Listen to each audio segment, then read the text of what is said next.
구독, 좋아요 눌러주시면 좀 더 많은 분들이 함께 영상 공유할 수 있습니다. 좋아요 눌러주시고 방송 좀 함께 시청하면 좋겠습니다. 평소보다 좋아요가 굉장히 많습니다. 왜냐하면 강 기자가 오셨으니까 감사합니다. 보통 이 정도 동접이면 좋아요가 한 1000건 정도 되는데 지금 1500건이 넘는 걸 보니까 예. 확실히 강 기자에 대한 그 응원이 굉장히 강하다 이런 생각이 듭니다.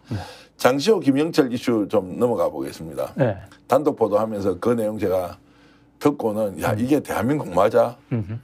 어떻게 검사가 공사 구분을 못하더라도 이런 부적절한 관계를 가졌다는 의혹을 받느냐. 네. 두 번째 그 부적절한 관계에 대한 의혹이 중요한 것 아니라 그것보다 훨씬 더 큰 사건 조작에 사건 당사자를 이용하는 저런 방식의 수사가 정말 대한민국에서 일어났다는 것을 믿을 수가 없는 거예요. 그렇죠. 저희도 뭐 예상은 했지만 예.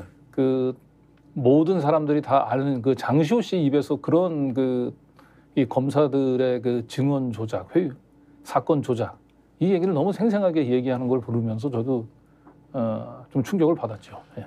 그리고 아주 단순한 질문이지만 그게 윤석열 정권 하에서 일어난 게 아니라 그렇습니다. 문재인 정권 하에서 일어났던 일이라는 사실이에요. 네, 맞습니다. 문민의 정의와 공정 이런 것들 인권을 가장 강조하는 대통령 네. 휘하에서 검찰 조직이 그렇게 했다. 네. 그것도 또 다른 충격이었습니다. 맞습니다. 문재인 대통령이 이제 윤석열 그 당시 검찰총장은 이제 우리 문재인 정부의 검찰총장이다라고 감싸줄 때 검사들은 철저하게 자신들 이 내부의 검찰 저는 당이라고 부르는데 네. 검찰당의 이익을 위해서 그들은 온갖 불법적인 검사들의 권력을 활용해서 온갖적인 불법적인 일을 저지르고 있었다.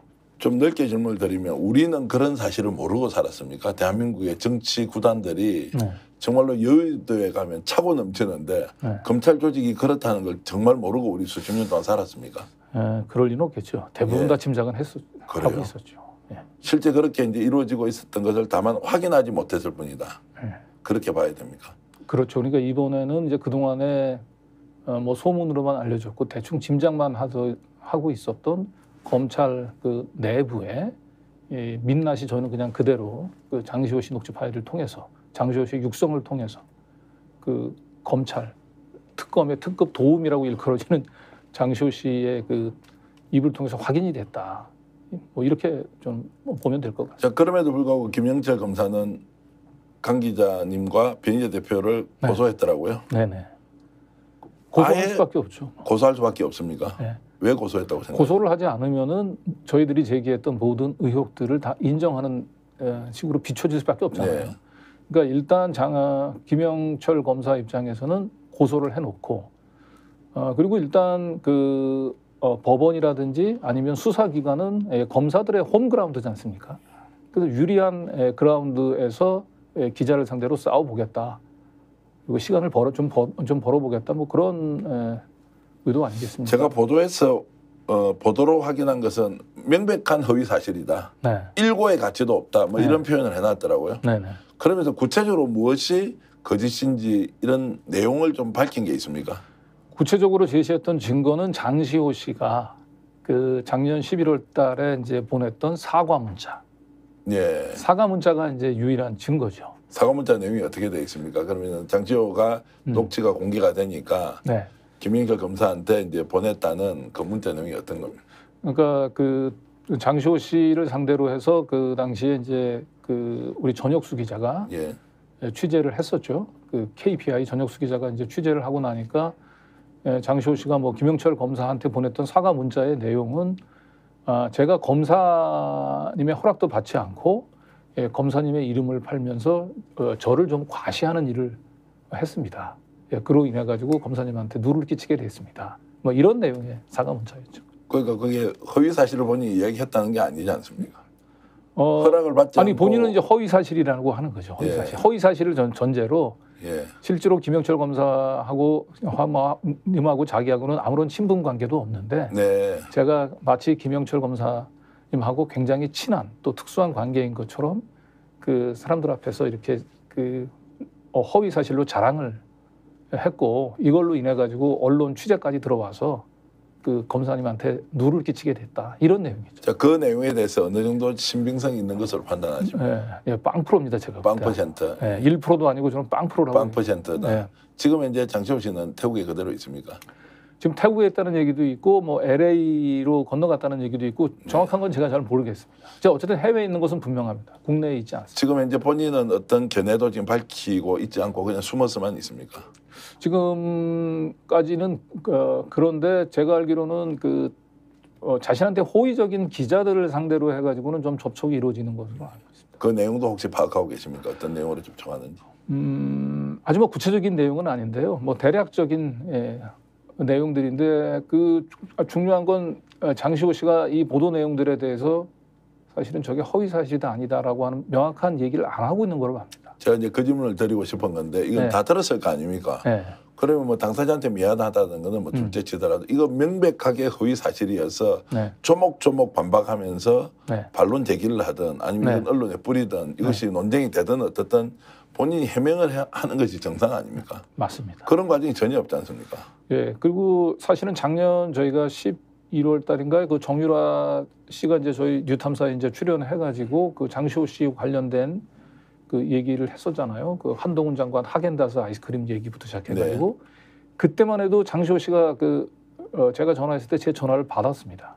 그리고 다 그 정유라 얘기는 다 거짓말이라고 자신 있게 얘기를 했는데 이번에는 완전히 좀 양상이 좀 다르죠. 완전히 장시호 씨는 지금 숨어 있습니다. 숨어 있는 것이고. 네, 제가 보낸 문자, 전화 뭐 일체 지금 응대하고 김영철 검사의 고소는 지금 현재 수사가 진행 중입니까? 어떻게 됩니까? 고발인 조사, 고소인 조사, 피고소인 조사. 예. 고소장이 이제 제출이 됐는데 보통은 이제 벌써 한 달 가까운 시간이 지난 것 같아요. 그러면 경찰에서 저희한테 피고소인한테 보통 연락이 오죠. 그래서 조사 일정을 잡아야 되는데 아직까지 뭐 아무런 연락을 받지 못하고 있습니다.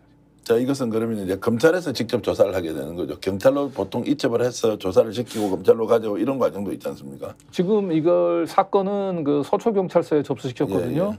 예, 예. 아마 이걸 검찰이 직접 수사하게 되면 수사에 이제 공정성 문제가 되기 때문에 그냥 일단은 수사는 서초경찰서 경찰에서 아마 진행하게 할 겁니다. 저도 어떻게 질문을 하다 보니까 이게 이제 겉도는 이야기를 계속 좀 하게 돼서 죄송한 말씀을 드리는데 결국 이제 이 사건의 장시호 김영철이 실제로 이제 그 수사 과정에서 기획 수사에 동원되고 허위 조작 이런 데 이제 가담을 했다는 건 아닙니까? 그렇습니다. 자, 이렇게 해서 가장 크게 피해를 본 사람은 누구였습니까? 그 당시에.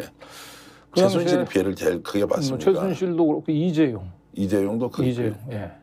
그리고 가장 큰 피해는 우리 국민들 아닐까요? 예.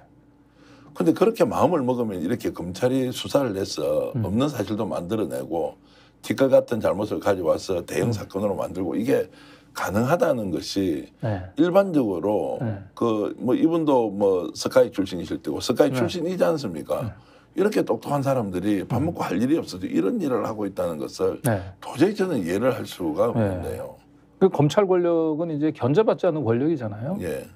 지금이야 뭐 이제 공수처가 뭐 생겼습니다만 2017년까지만 해도 사실은 그 검찰의 못된 일들을 제대로 뭐 밝혀내고 처벌할 수 있는 그런 이 권력은 아무것도 없었죠. 그러니까 검찰은 당연히 처벌을 두려워하지 않은 상태에서 결국 검찰 당의 이익을 위해서 무슨 일이든 할 수 있다는 자신감이 있었다고 봐야 되겠죠. 스픽스는 말하는 언론입니다. 대세는 유튜브, 그중에서 스픽스. 좋아요, 댓글, 구독, 알림 설정. 여러분이 저희를 사랑해 주시고 우리가 여러분을 사랑하는 4가지 방법입니다.